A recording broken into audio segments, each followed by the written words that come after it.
All right, guys, for this week's edition of Muscle Monday, we're actually going to take a look at 3 different muscles. We're going to look at your internal, your external obliques, and your quadratus lumborum.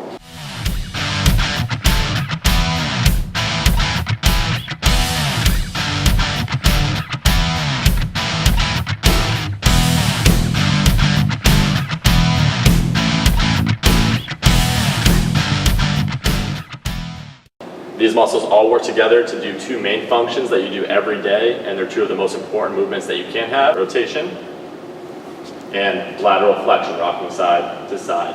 So for your first exercise today, guys, we're going to do a barbell exercise, often referred to as a wiper, so think like a windshield wiper. Is going to challenge that rotation, and we're actually going to get a little bit of flexion out of here too, which is what we want. So get a buddy, get a friend, get somebody random at the gym, doesn't really matter, to grab a barbell, lift it up. You're going to hold it up over your chest. Make sure that they don't kick you in the head like I just did to Daniel. Legs go out straight. And what he's going to do is he's going to bring his feet up and try to touch one end, come back down to center, and then come up to the other side. He's getting the rotation at the pelvis, up into the contraction on the sides of his body, so that external and internal oblique are firing. That's really what we want. Getting a little bit more of your rectus abdominis and your transverse here just to protect your lower back, so that's great too. Whenever these muscles work together, it's developing a stronger core, which is going to make you safer, and it's also going to give you better performance overall. Moving into a bodyweight exercise, we're going to do an oblique crunch.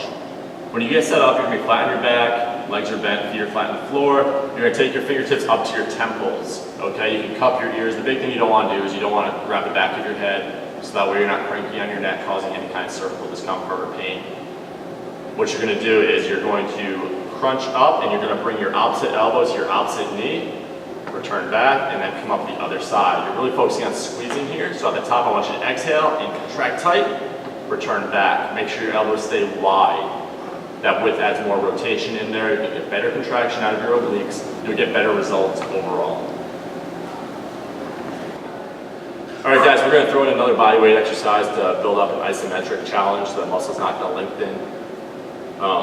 Or lengthen or shorten here. It's just going to hold one specific range, and that's what's going to challenge the muscle to stay strong. It's a side plank. Starting at your feet, I want your top foot in front of your bottom foot. That just gives you a wider base of support, and it helps you to stay more stable here. Your knees are aligned, your hips are stacked. Moving up to your shoulders, you want this bottom elbow here slightly tucked under your shoulder, and I'm going to show you why in a second, because when you raise your hips off the ground into the position, higher, right there, open up your chest, that shoulder, or the elbow should be directly under your shoulder. So Daniel's is a little bit higher up, so I'd have him return down, tuck it a little bit more, so that way when he comes up, the shoulder's straight down, and now his elbow, or now his shoulder joint is more stable here, so it's in a safer position.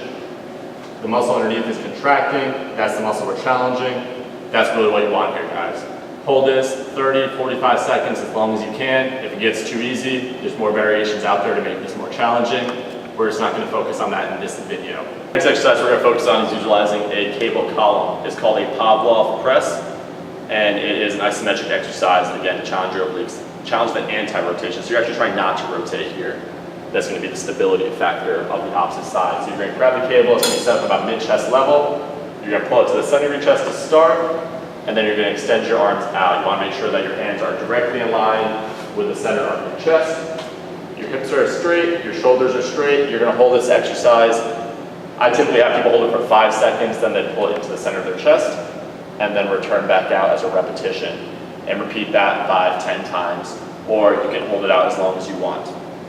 The next exercise we're going to use is very similar to the Pallof press. We're just going to add rotation to it. So you're going to come out in the same position, arms are straight out, and now leaving your hips behind, you're going to turn your shoulders in your head, and then return back to center, and then repeat the exercise for repetition.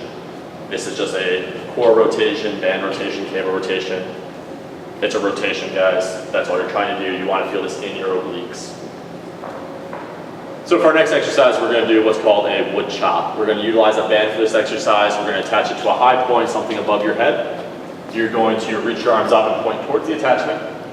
Right up there, Daniel. And as you twist down, I actually want you to get your pelvis engaged. I want you to turn that back foot over so your heel comes up off the ground. And then as you come back, pivot back straight. And then repeat, go back down, As you can see, there's not a lot of tension here on Daniel's band, so he's strong enough, he could actually take a step out. Remember, it's an elastic band, make it harder, step away. If it's too hard, just step back in. The next exercise we're going to use with a dumbbell is called a suitcase carry or a single arm farmer's carry. We did this exercise for our trapezius. Now we're going to throw a variation in here to really challenge the stabilization of our obliques and of our QL.